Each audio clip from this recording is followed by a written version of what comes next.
Hey, what's up guys, Big Tony here, and I hope I'm catching you guys at a good time because Blizzard has just announced some PvP tunings coming this Tuesday, alright, and honestly they are stirring up a bit of conversation, a bit of talk within the WoW community. If you like today's video, make sure to hit the like button because it shows support to the channel, and of course if you want to stay for a while, you can always hit that sub button. But yeah, let's get right into the video.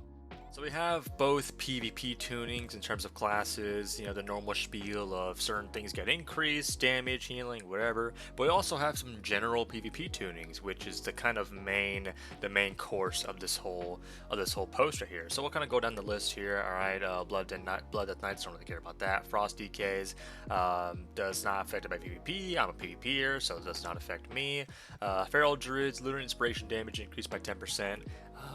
I have not actually seen a lot of Feral Druids in PvP in 3s and even in 2s, alright? And that's probably because they die so quickly. At least all the Feral Druids I face, they can do some really good damage if they're allowed to. But usually they're kind of on the back foot or right when the gates start.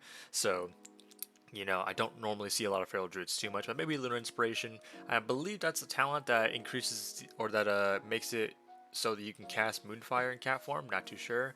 But the damage is increased by 10%, that's cool. Rampant Ferocity, I have no idea what that means. For Resto Druid though is something that I am a bit of experienced on, alright? So what they're doing with Resto Druid here is they're nerfing, or not nerfing, they are nerfing something about it, but not with this one. They are actually reducing the mana cost of most of their healing spells, right? Rear Growth, Wild Growth, Grove Guardian, Swiftman, Efflorescence, those kind of abilities, right? They're reducing the mana cost on those, but what they're also doing is that they're nerfing the healing of Resto Druid by, I believe, like, what, 5% or a certain percentage? So it's kind of like a trade-off of, we're gonna have a little bit of better mana management, sacrificing a bit of healing. So is that worth it? I don't know.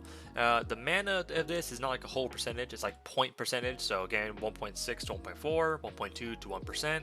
So is this going to be super massive? Honestly, I can't really say. I'm not that good with those percentage numbers, alright? I failed math even though I'm Asian, so I can't really tell you. But hopefully it'll feel okay. Alright, Hunter, Survival Hunter. Again, have not seen Survival Hunters literally at all. I don't think I've seen them this entire season other than my own. But damage increase dealt by themselves and their hunter pets is pretty great. 4% is a pretty big number in the WoW PvP world, so maybe that'll be impactful. Maybe we'll see some more Survival Hunters. I don't know. Holy Paladin. This is a field of expertise. Honestly, I can't really name any major problems with Holy Paladin right now to really be mad at what they're doing with whatever this is. Shield of the Righteousness damage increased by 30%. Consecration damage increased by 30%. I'm just going to take it as it is. I'm not going to be mad about it. I'm not going to be, thrilled about it because, like I said, I can't really come up with a list of Holy Paladin issues, but if that list were to pop up in my head right now, these would definitely be at the very bottom of what needs to be changed. But you know what?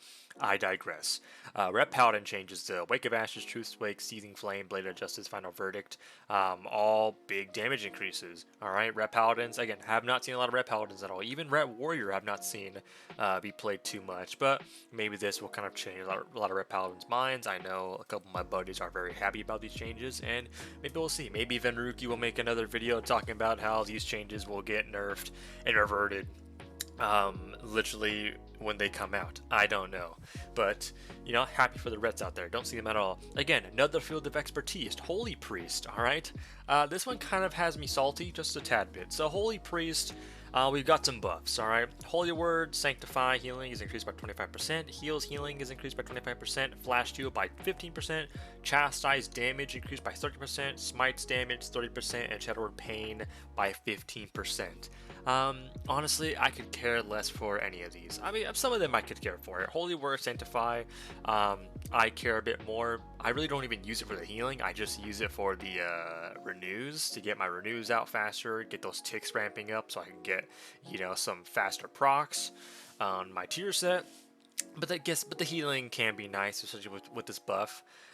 Flash heal healing increased by 15%. That is pretty good because most of our healing, or a good chunk of our healing, does come from those flash heal procs that make them instant and cost no mana, so that's pretty good.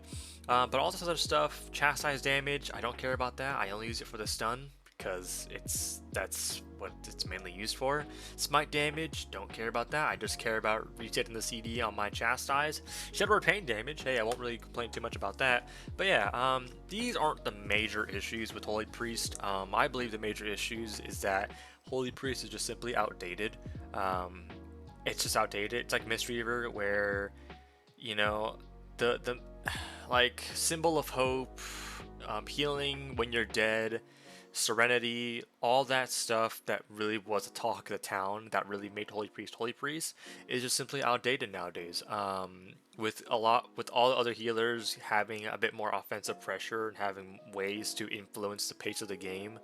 On top of that, with just a raw healing output, Holy Priest just can't compete with that. Holy Priest is literally the least represented healer for all contents of the game, PvP and PvE. And this isn't the scenario where, oh, just because someone does, you know, the numbers are low doesn't mean it's bad. In this case, it is actually bad, all right, and that's why the numbers are low.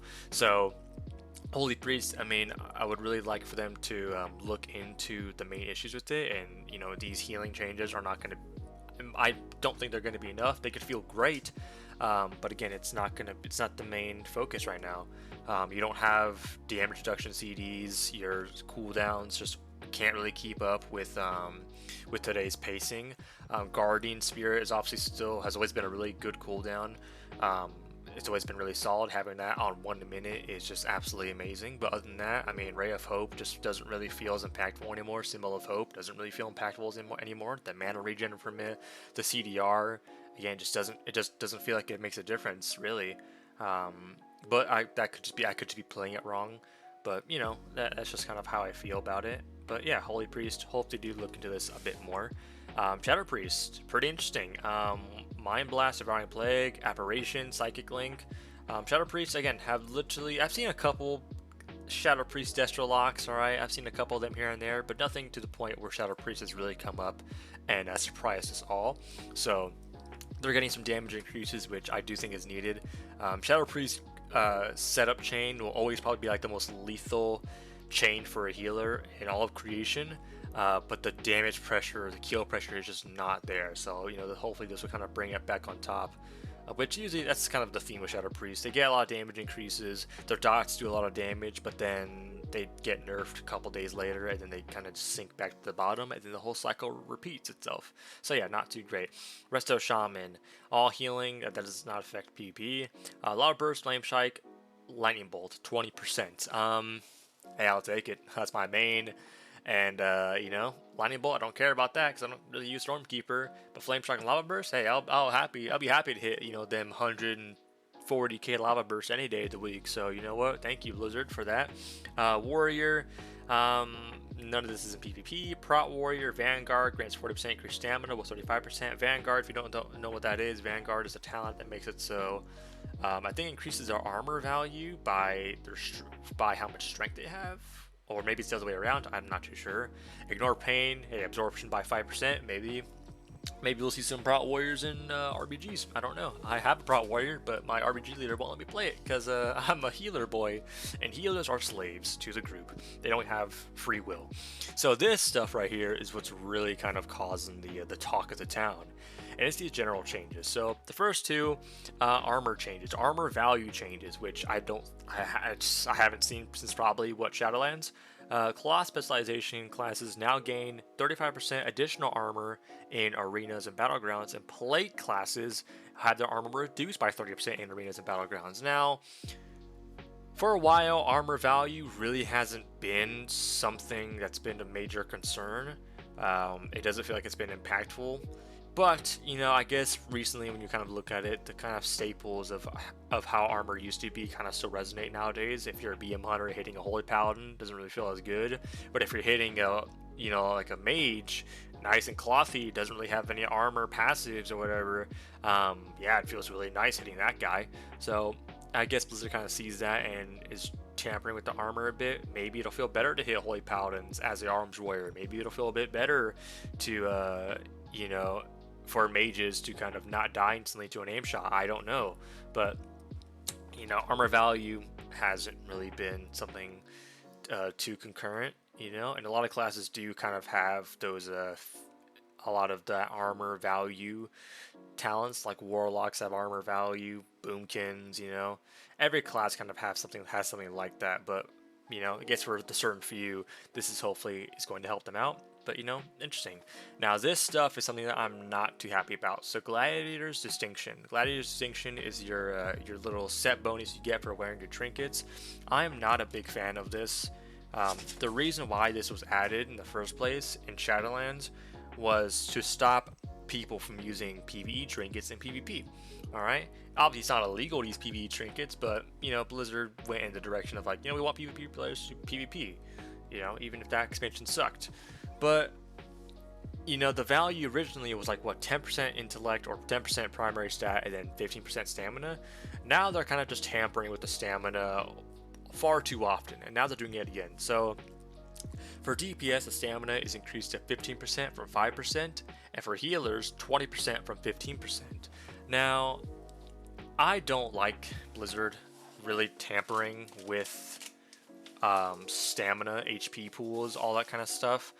And the reason for that is, whenever Blizzard does this, whenever they tamper with our health pools in any way, shape, or form, this could be during a patch, during a season, when, you know, we get all our new gear on our new honor levels, alright, or they tamper with the set bonus, trinket set bonuses, anything that remotely affects our health pools by making them go up.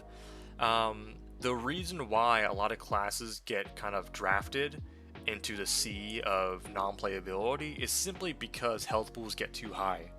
That's literally the only reason. Health pools get too high, their damage just doesn't ramp up to that high amount of HP, which is why I don't like them tampering with stamina all that often. Now, maybe I'm overreacting with 10% for DPS and 5% for healers, but you know, I just feel like that's too much of an occurring case whenever they do things like this. A lot of classes get shafted because their HP pools goes up and their damage stays the same. You know, as if it wasn't bad enough with our current HP pools, now it's going to be even higher, and they're still not going to be changed at all. So, you know, that's usually what happens, but maybe I'm kind of overreacting with that. But you know, we'll see. All fear and root effects in PvP may now take 100% more damage before canceling in PvP combat. I don't know if it's just me, but I feel like roots and fears already take literal main spell abilities to break. Yeah, I mean, I've been hit multiple times. I've been hit with the full channel, almost full channel of Chaos Tears, and my roots and my fears have not broken. I've been sucked with the full channel of Void Torrent, and my fear did not break. I've been hit with literal Star Surges, and my roots are still on my feet. So, yeah, I don't know where this change is really coming from. But for some classes, they are nerfing their talents that do increase the effectiveness of their fear breakage point. So they are nerfing that a bit for obviously this flat out 100% for any fear and root. But yeah, it's interesting. Unholy DK, festering wound damage, death coil, necrotic wounds. Again, this is all like their main damage: festering wound, death coil, being nerfed slightly. Which, I mean, honestly, again, I'm okay with it. As a healer main, Unholy DKs have been kicking my butt. No matter what healer I play, it could be Holy Priest, it could be Shaman, it could be Mistweaver, it could be Dragon. Alright, I get my butt kicked by these guys, so, you know, these nerfs are very welcoming for me. Druid Moonkin form now increases armor by 100%, it was 125%. Again, that's where you see the armor value coming in. For the, you know, I mean, I guess it doesn't matter because Druids are, you know, leather, so it doesn't really matter for them, but you can kind of see where they're going with the armor values for a lot of these classes. Deep Roots, again, from 75%. Or 250% to 75%, because they're nerfing those talents that support the breakage point of your roots and fears. For Pharaoh, regeneration is now longer decreased by 20%, so again, that regen is going to be healing for a bit more. Again, hopefully that'll increase the survivability. Hopefully we see them a bit more in PvP. Restoration Druids is what I was talking about at the beginning. Healing reduced by 5% in PvP combat, and their mana regeneration reduced to 50% from 45%. Again, this could be something bigger. Maybe the trade-off might be too big for the mana, for the slight bit of mana reduction for the 5% healing nerf. Okay, I don't know, but we'll see. Rigid Ice, I have no idea if that is for Frost Mage, and all this stuff I really don't know, because its tier sets. I don't play these classes, but if it makes it so, if whatever this stuff means that I won't get one shot randomly by Glacials, Ray of Frost, and Rise of Sun Kicks, Fists of Fury, if that's what it means, then you know what? Good changes. A sub rogue eviscerate damage reduced by 10%. Again, sub rogues are kind of back with their whole cheesing action of just killing you in one of their many stuns. So, you know, eviscerate damage reduction, I can take that as a healer. Alright, I love that. Rest of Shaman, armor value reduced by 12.5% in PvP combat. Rest of Shaman's a main. So, as if it wasn't already hard enough, you know, to survive the train the blue mentality, this is going to make it even harder. So, you know, not too keen on seeing this Tuesday, but you know what, I just gotta toughen up and make sure my resolve is strong. Warlocks, again, their talent Nightmare makes it so their fear breakage point is increased to 30% from 60%. Again, pretty big numbers, all to make room for that 100% more damage before breaking in PvP combat. Again, we don't like to see that. And Fear Warrior, Anger Management, who cares about that talent? I'm pretty sure that's the talent node where it's either that or the Onslaught. Not Onslaught, the Bloodbath and Crushing Blow whenever you rampage. So yeah, don't think they're really going to change Anger Management, you know?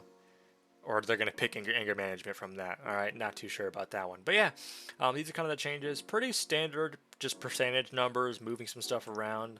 But yeah, the main, obviously, key points are this whole general PvP changes right here. Alright, so that is the talk of the town. Alright, if you enjoy it, if you like it, if you think it's the most awful thing, they're going to have to revert this or else you'll uninstall the game, leave a like rating down below and make sure you hit that subscribe button. I'm Big Tuna and I hope you enjoyed today's video, and I'll see you guys in the next life. Peace.